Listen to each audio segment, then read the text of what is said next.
আসসালামু আলাইকুম। আমরা এখন দেখব খাদ্য অধিদপ্তরের সহকারী উপখাদ্য পরিদর্শক পদের লিখিত পরীক্ষার গণিত অংশের প্রশ্ন সমাধান। আমাদের চ্যানেলটির সাথেই থাকুন। আমরা প্রতি পরীক্ষার পর চেষ্টা করি সেই পরীক্ষার প্রশ্নের গণিত অংশের সমাধান ভিডিও আকারে আপলোড করার জন্য। অঙ্ক শুরু হবে 13 নম্বর অঙ্ক দিয়ে। 13 নম্বর অঙ্কে বলা ছিল যদি X square plus one by X square equal 7 হয় তবে এক্স টু দি পাওয়ার 6 প্লাস 1 ডিভাইডেড বাই এক্স কিউবের মান নির্ণয় করুন। তো এখানে দেওয়া আছে X square plus one by X square equal 7। আমাদের বের করতে হবে হচ্ছে এক্স টু দি পাওয়ার 6 প্লাস 1 ডিভাইডেড বাই এক্স কিউব। তো এটাকে লিখে যাবে হচ্ছে X cube plus 1 by x cube. এই X cube plus 1 by X কিউবের মানে আমাদের আলটিমেটলি বের করতে হবে। তো এইটা যদি সূত্র করি a square plus b square আসবে হচ্ছে a plus b whole square minus 2ab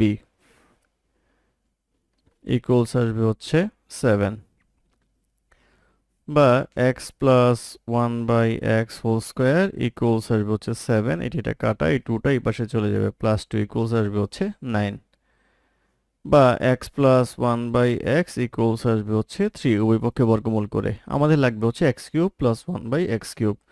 তাহলে উভয় পক্ষে যদি আমরা ঘন করি অর্থাৎ কিউব করি তাহলে আসবে হচ্ছে 3 কিউব, বা এটা আসবে হচ্ছে a cube plus b cube plus 3ab into a plus b equals আসবে হচ্ছে 27, বা x cube plus one by x cube plus এটা কাটা আর এটার মান হচ্ছে 3 ইন্টু 3 ইকুয়ালস আসবে হচ্ছে 27, বা x cube plus one by x cube equals আসবে 27 মাইনাস 9 ইকুয়ালস আসবে হচ্ছে 18, অর্থাৎ এই 18 বা 18 হবে হচ্ছে নির্ণয় মান। এটি প্রশ্নের উত্তর। তারপরে প্রশ্ন নাম্বার 14তে বলা আছে চালের দাম 12.5% কমে যাওয়ায় 14,000 টাকার পূর্বের দামের যে চাল কেনা যেত বর্তমান দামে তার চেয়ে 1 কুইন্টাল চাল বেশি কেনা যায়। প্রতি কেজি চালের দাম আগে কত ছিল? তো আমরা প্রথমে ধরে নেই হচ্ছে 1 কুইন্টাল ইকুয়ালস হচ্ছে আমাদের 100 কেজি, আর আগে চালের দাম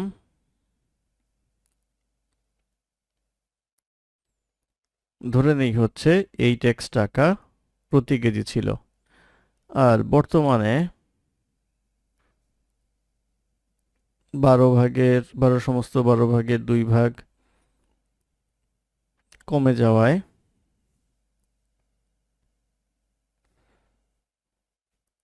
দাম আসবে হচ্ছে 7x টাকা।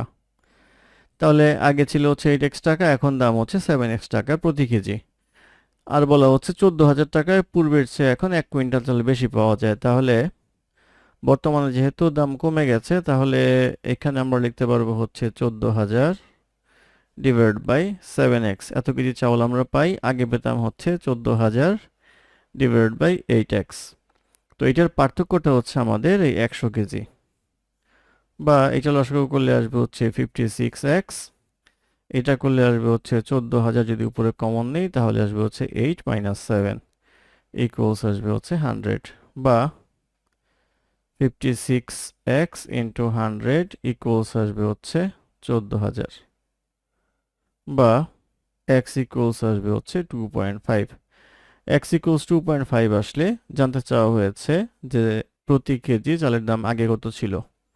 তাহলে আগে প্রতি কেজি চালের দাম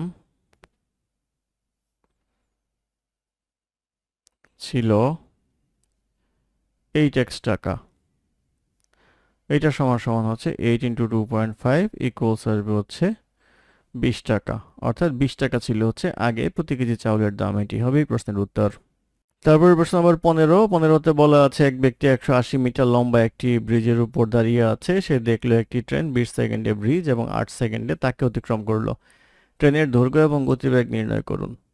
তো ট্রেনের দৈর্ঘ্য যদি আমরা ধরি, দৈর্ঘ্য আমরা ধরে নিই হচ্ছে টি। এখন বলা হচ্ছে যে ট্রেনটা ব্রিজ অতিক্রম করলো। তাহলে ট্রেন যদি ব্রিজ অতিক্রম করতে হয় তাহলে ব্রিজের যে দূরত্ব এবং ট্রেনের যে দৈর্ঘ্য দুইটাই অতিক্রম করতে হয়।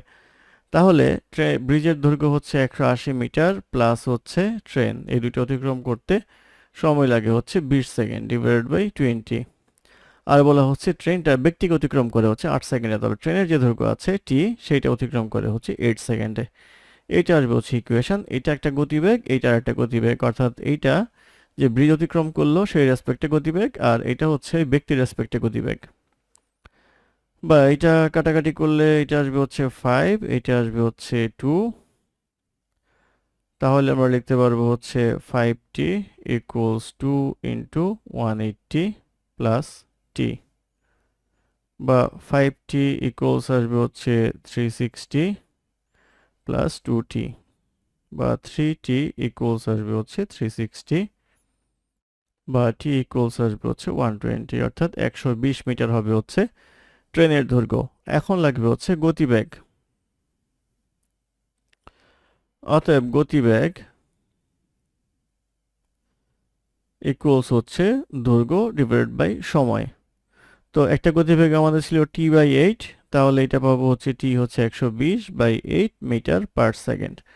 তো গতিবেগ আমরা কিলোমিটার পার আওয়ারে নিব, তাহলে 120/8 ইন্টু 18/5 কিলোমিটার পার আওয়ার, অর্থাৎ ঘন্টায় কত কিলোমিটার যায় এটা করলে আসবে হচ্ছে 54 কিলোমিটার পার আওয়ার, অর্থাৎ ট্রেনের গতিবেগ হবে হচ্ছে 54 কিলোমিটার পার আওয়ার।